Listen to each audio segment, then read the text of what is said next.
Hey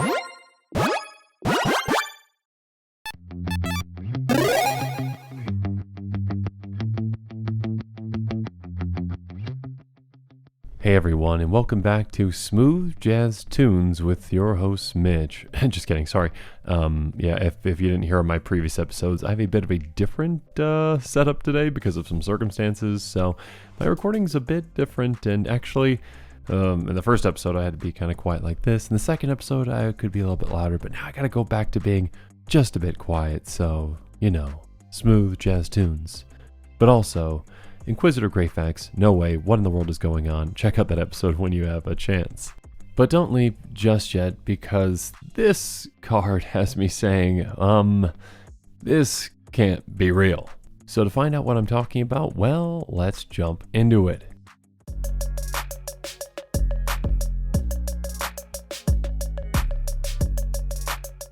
So, much like the episode I just talked about with Inquisitor Greyfax from Warhammer 40k, a somewhat similar situation apparently happened with this final commander from the Warhammer 40k pre-cons. Because, yeah, it looks like the final commander has been apparently revealed, again, potentially on accident, on Wizards' actual WPN or whatever it is site. And now, all four of the images for the commanders have been released. Well, again, in some somewhat strange ways, because it seems like it's a mistake. Now, because of how tiny that image is, I mean, we can still make out the words, but basically, here's a custom version of that just to make it easier. Again, a big thank you to MGG.design for existing. And yeah, the actual art for the card, Wizards actually had released the actual art for the card previously, or shown it off at some point, so we actually have that. So yeah, again, custom version of it. Now again, the way that the actual images showed up seems like a mistake, maybe just a slip up in, coding or something or whatnot, but I'm not questioning the legitimacy of, an accident like that. I more so am questioning just why this card is the way it is. And I'm absolutely about to butcher this name, so my apologies, Warhammer fans out there. Szarekh? Let's go with that. Szarekh, the Silent King. A 3/4 legendary artifact creature Necron, whatever that is, that costs 1 black. It has flying, and my will be done. Whenever it attacks, mill 3 cards. You may put an artifact, creature card, or vehicle card from among the cards milled this way into your hand. Now, the reason this one doesn't make all that much sense, in comparison to the actual first, Warhammer one that was really spoiled, the second one, which again, I personally saw, on their website, the last one, which apparently was on the website as well, and then this one, which, the same as the third one. The reason why this one stands out is that the other ones, more reasonably feel like actual commanders that they make in a pre-con. This one, I mean, at least to me, and no offense to whoever designed it, if this is the actual card, doesn't feel like, that appealing of a commander. It doesn't feel like, building an entire deck around this, an entire pre-con deck around this would be, like, worthwhile to Wizards, or at least that players would be all that excited, be like, oh, I need to go get that one, because this commander, oh, cool, I can attack with it, and it's gonna mill 3 cards, and I might get an artifact, creature, or vehicle from, among those back into my hand. It just, this commander just falls completely flat. And that's literally the only reason why I would question the legitimacy of this, really, because I just can't see why this card was designed the way it was. Who was asking for this kind of a commander? I really can't see players just running to the shelves trying to get this commander pre-con, unless they have, some really stupid, expensive reprints in it, which they might. Now, with some small tweaks, I mean, this commander could have had, a lot bigger of an impact. It could have been whenever any creature attacks. Doesn't have to be this one. It could be, for each creature attacking. It could have been, I mean, that might be a bit too much, but it could have been, instead of, just restricting you to those cards that you mill, it could be any of those cards in your graveyard, artifact, creatures, or vehicles, or maybe just even artifacts in general as well. But yeah, with the way this card is designed, I can't see players being too excited to play around it. That being said, I might be wrong. I mean, obviously, it's just my opinion. I could be wrong on this one. And if you are excited about this, I am sorry. I am not trying to bash this card that you enjoy. And if you are interested in building out this commander, I do have a link in the description below that has the cards I'm going to talk about on this episode to consider, because yes, there are still cards that work very well with it. But again, like I said in the previous episode, keep in mind this has not been officially confirmed or officially spoiled, so please, please, please keep that in mind. But now with that, let's jump into those cards.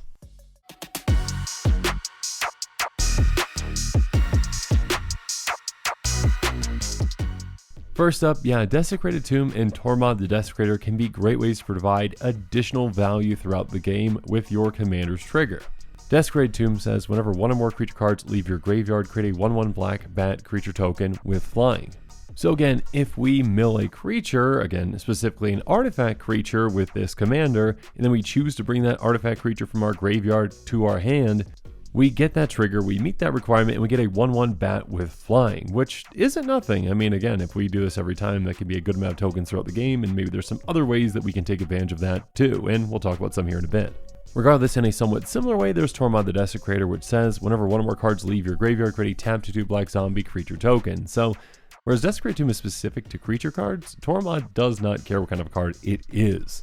So again, whether it's an artifact creature card, or a vehicle like our commander can bring back, or something else that might leave our graveyard, it's going to count those, and we can get zombies throughout the game as well with this.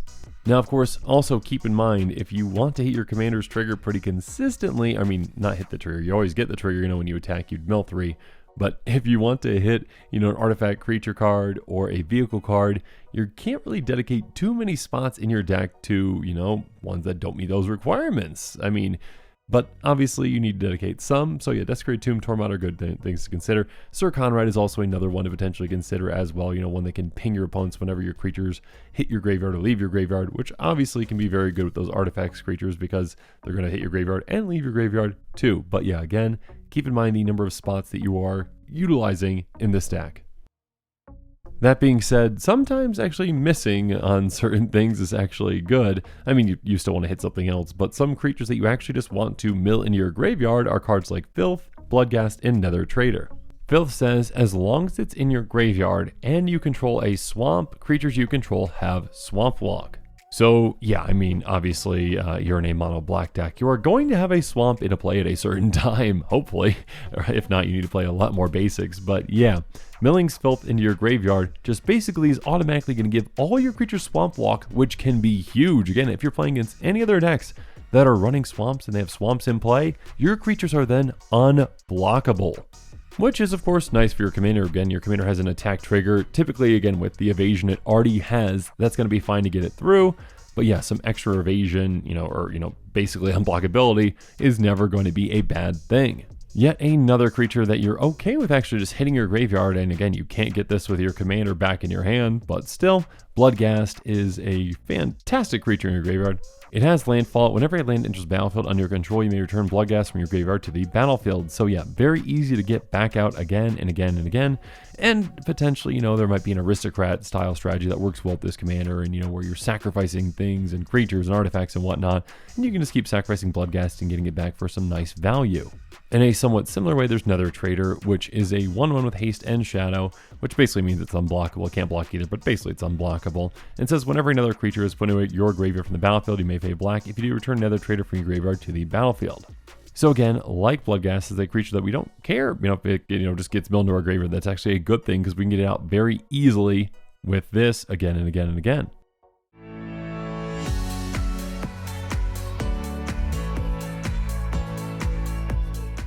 Obviously, some artifact synergies can really help us out though, especially artifact creature synergies. I mean, like Chief of the Foundry, a very simple one. Other artifact creatures you control get +1/+1.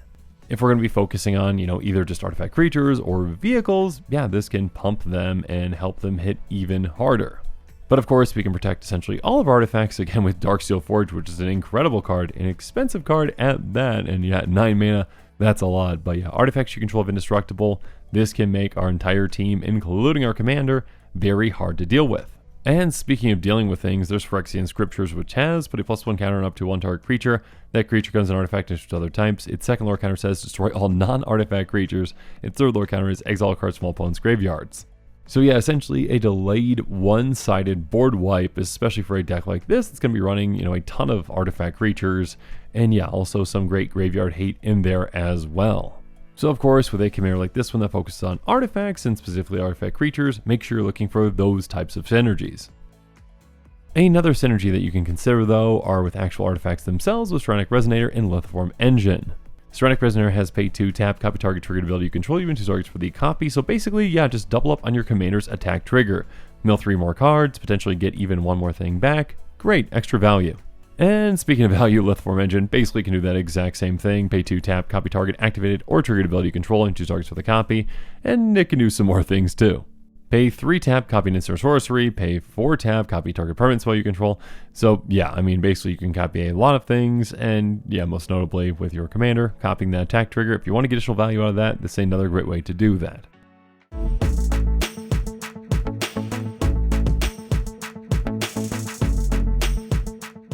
Now, obviously, another direction to take this commander might be a vehicle-centric direction. I mean, obviously, you can, mix and match if you really want to with artifact creatures and vehicles. There's going to be a lot of overlap there. But yeah, Dermotaxi is one that came immediately to mind, a 0/0 with Imprint.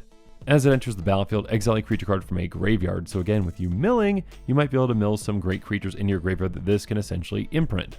And it says, tap 2 untapped creatures you control until in turn Dermotaxi becomes a copy of the exile card, except it's a vehicle to artifact in addition to its other types. So this does require some creatures to actually, crew, but what vehicle doesn't? So yeah, crew this vehicle up essentially, in that different way.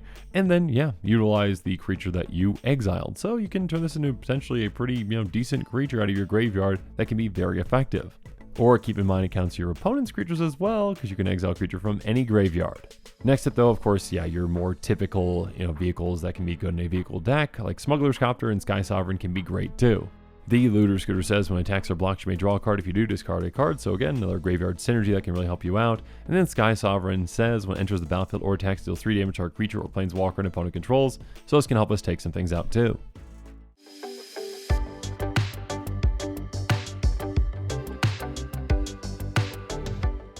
Moving on, some other kinds of cards that we can consider. Obviously, if we are focusing heavily on artifact creatures and vehicles and such, let's talk about cards like Marionette Master, Disciple of the Vault, and Agent of the Iron Throne. Marionette Master has Fabricate 3, so we could put 3 counters on it, or we could get 3 servos. Most of the time we're going to get those counters. Whenever an artifact you control is put in a graveyard from the battlefield, target opponent loses life equal to Marionette Master's power. Basically, drain opponent for 4 every single time one of our artifacts hits the graveyard.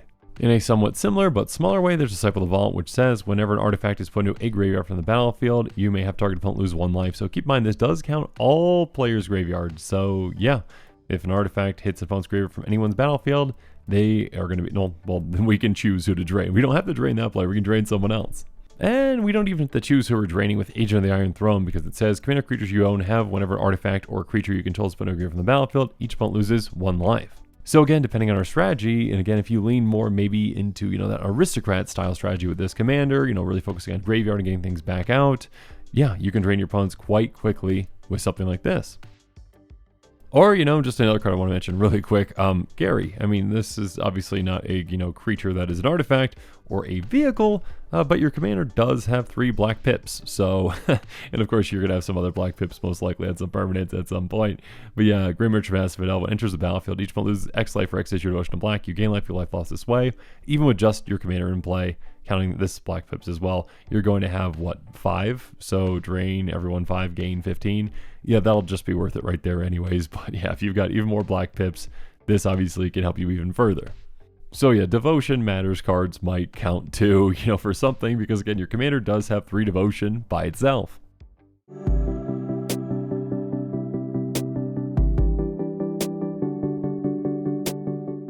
But now as this episode is coming to a close, it's time for me to give you my final thoughts on the Silent King. And again, Warhammer fans, my apologies. I'm sure I butchered the actual name and everything, but yeah, thank you for bearing with me. At the end of the day, yeah, I keep going back and forth, because obviously, again, it's pretty convincing, that the actual images showed up on, the actual Wizard site.